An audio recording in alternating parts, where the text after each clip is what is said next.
हरे कृष्णा। आज हम सुनाने जा रहे हैं गीता प्रेस गोरखपुर से प्रकाशित सच्ची कथाएं। इस कथा को हमारे श्री सुदर्शन चक्र जी ने प्रेषित किया है, जो भगवान के बहुत बड़े भक्त हो गए हैं, जो राधा बाबा के समकालीन थे। तो कथा का शीर्षक है भगवान जो भी करते हैं सब अच्छा ही करते हैं।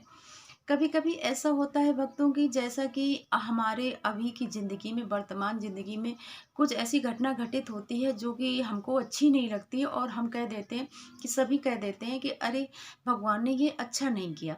लेकिन यही बात जब 2-4 साल बाद या 4-6 महीने बाद फिर हमको एहसास होता है कि नहीं, भगवान ने ऐसा कुछ होता है कि इससे हमको एहसास हो जाता है कि भगवान जो करते हैं अच्छे के लिए ही करते हैं। तो कथा का शीर्षक है भगवान सब अच्छा ही करते हैं। ये एक सत्य कथा है। घटना बहुत पुरानी है। एक भगवत भक्त गृहस्थ की झोपड़ी वन के समीप थे। वे इतने भगवत विश्वासी थे कि सुख दुख की हर घटना में भगवान की कृपा का एहसास किया करते थे और उनका मंगलमय विधान ही मानते थे। जैसे उनके साथ जो कुछ भी घटित होता था, तो वो हर बात में, चाहे सुख की घटना हो चाहे दुख की घटना हो, बस यही कहते थे कि भगवान जो भी करते हैं अच्छा करते थे। उनके घर में उनकी पत्नी के अतिरिक्त 3 प्राणी और थे। एक बैल था जो बोझा ढोने के काम आता था, वही उस परिवार की आजीविका का साधन था। कहने का मतलब है कि उस बैल की सहायता से वे, जैसे कि कोई भी सामान होता तो लाद करके बाजार में बेचते थे लोगों का, और उससे जो पैसा मिलता था उससे घर की कमाई चलती थी। वही उस परिवार की आजीविका का साधन था। क्योंकि एक कुत्ता था जो उस जंगली प्रदेश में रात्रि को चौकीदारी करके इस परिवार की रक्षा करता था। मतलब एक बैल और एक कुत्ता और एक तोता भी था। उस जो संतान विहीन पति पत्नी को बहुत प्यारा था, क्योंकि उनकी संतान थी नहीं, तो जो भी समय बचता था तो अपने तोता को पढ़ाने के लिए, जैसे राम राम सीता राम, इस तरह से उनका समय कट जाता था। और वो तोता, और रात के अंतिम प्रहर में यानी कि 4 बजे के लगभग, वो गृहस्थ को सदा जगा दिया करता था। उठो भगवान का भजन करो, उठो भगवान का भजन करो। एक रात्रि से वन से निकलकर एक सिंह आया और उसने गृहस्थ के बैल को मार दिया। शेर था, जैसे वो जंगल के पास कुटिया थी, तो शेर निकल के आया और उन्होंने उन गृहस्थ के बैल को मार दिया। बेचारा कुत्ता क्या करता, सिंह के भय से वो भाग करके छिप गया घर के अंदर। गृहस्थ सवेरे उठा, मरे हुए बैल को उसने देखकर बोला, अच्छा हुआ, भगवान जो कुछ करते हैं अच्छा ही करते हैं, ये उसका विधान है, इसलिए अच्छा ही है। पति की बात सुनकर पत्नी झल्लाई, गुस्साई, परंतु कुछ बोली नहीं। विपत्ति अकेले नहीं आया करती। उसी दिन किसी प्रकार तोता पिंजड़े से निकल गया और घर के कुत्ते ने उसे मार दिया। जैसे तोता था वो पिंजड़े में बंद रहता था, तो किसी तरह से निकल गया, तो जो घर में कुत्ता पला था तो उसने मार दिया। अब उस गृहस्थ को फिर पता चला, पति को, तो उसने फिर यही कहा, भगवान जो करते हैं अच्छा ही करते हैं।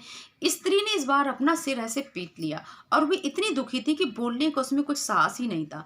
थोड़ी देर में पता नहीं क्या हुआ कि उनका कुत्ता मार्ग में लोटपोट करने लगा, उठलटने पलटने लगा, और अब वह मरा पड़ा है। मतलब कुत्ता भी मर गया, बैल भी मर गया, तोता भी मर गया और वो कुत्ता भी मर गया। फिर पति बोला, भगवान जो करते हैं अच्छे के लिए करते हैं और वह हमारे हित के लिए करते हैं। अब इस बार उसकी पत्नी को बर्दाश्त नहीं हुआ, एकदम वो गुस्से में उबल पड़ी। अब देखिए, अब आजीविका विहीन रहकर घर में पड़े रहो और खर्राटे लेकर सुबह से शाम तक सो, क्योंकि भोजन देने वाला बैल नहीं है, जगाने वाला तोता नहीं है, और जो कुत्ता था वो रात में हम लोगों की रखवाली करता था। कोई चीता भेड़िया तुम्हें पेट में पहुंचा देगा अपने पेट में, तो वो हमको जगाता था, तो वो भौंकता था, रक्षा करता, वो कुत्ता भी चला गया। अब जो हो गया उसे बदलने का उपाय नहीं था। जो पति था वे सब इसमें भगवान का मंगलमय विधान देखता था और सोचता था भगवान जो करते हैं अच्छे के लिए करते हैं, वो कभी किसी का गलत कर ही नहीं सकते थे। अब पत्नी जो थी वो बहुत दुखी रहती थी। दिन गया और रात्रि आई, उनको पता ही नहीं चलता था। दोनों सो गए, सवेरे उठे, एक रात को सो गए दोनों लोग। सवेरे उठे तो देखते हैं कि पूरे गांव में, जैसे गांव में 20-25 घर होते हैं, पहले के समय में हुआ करते थे, लोग छोटी छोटी जगह में बना के रहते थे। तो जब सुबह उठे तो देखा गांव में लाशें ही लाशें बिछी है। रात्रि में डाकुओं ने गांव में आक्रमण किया था। एक व्यक्ति भी उन्होंने जीवित नहीं छोड़ा, यानी कि झोपड़ी के वो टूटे फूटे बर्तन तक उठा ले गए। और जो किसान की झोपड़ी थी वो थोड़ा गांव से जो अन्य घर बने थे उससे थोड़ा दूर बनी हुई थी। और उन्होंने इस झोपड़ी को सुनसान समझ कर कि अरे एक पड़ी हुई झोपड़ी, इसमें कोई नहीं है, छोड़ दिया था। क्योंकि जंगल के पास के गांव में जिस झोपड़ी में कुत्ता ना हो, यानी कि हर घर में कुत्ता पड़ा हुआ था, तो उसमें किसी की रहने की संभावना नहीं की जा सकती। तो डाकुओं ने इनके घर की झोपड़ी की तरफ यानी देखा ही नहीं और वो अंदर ही अंदर वहां से चले गए। पुरुष अपनी पत्नी से बोला, अब जब पुरुष यानी उसका पति सुबह जगा तो वो अपनी पत्नी से बोला, देखो साध्वी, यदि कुत्ता होता तो हम मारे जाते। अब यहाँ पे बात समझिए, वो पति बोला अपनी पत्नी से, जो मैं कहता हूँ कि भगवान अच्छे के लिए करते, उनका कुछ मंगल विधान होता तो सुनो, यदि कुत्ता होता तो हम मारे जाते और बाहर बैल बंधा दिखता तो भी मारे जाते, क्योंकि कुत्ता होता तो भौंकता तो लोग गांव के डाकू हम लोगों के पास आ जाते। बाहर बैल बंधा होता तो भी डाकू समझते कि घर में कोई आ जाते। और तोता सुबह जो हमको 4 बजे जगा देता था तो वो भी, उसकी भी आहट पाकर डाकू आ जाते।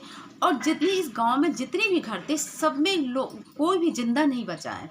और तीनों जानवरों की मृत्यु का विधान प्रभु ने पहले कर दिया था, क्योंकि अगर एक भी प्राणी होता तो हम दोनों पति पत्नी भी कोई जीवित नहीं रहते। तीनों जानवरों की मृत्यु का विधान प्रभु ने किया था और हमारे मंगल के लिए किया था। आज हम इसीलिए जीवित बचे हैं कि वे जानवर हमारे यहाँ नहीं थे।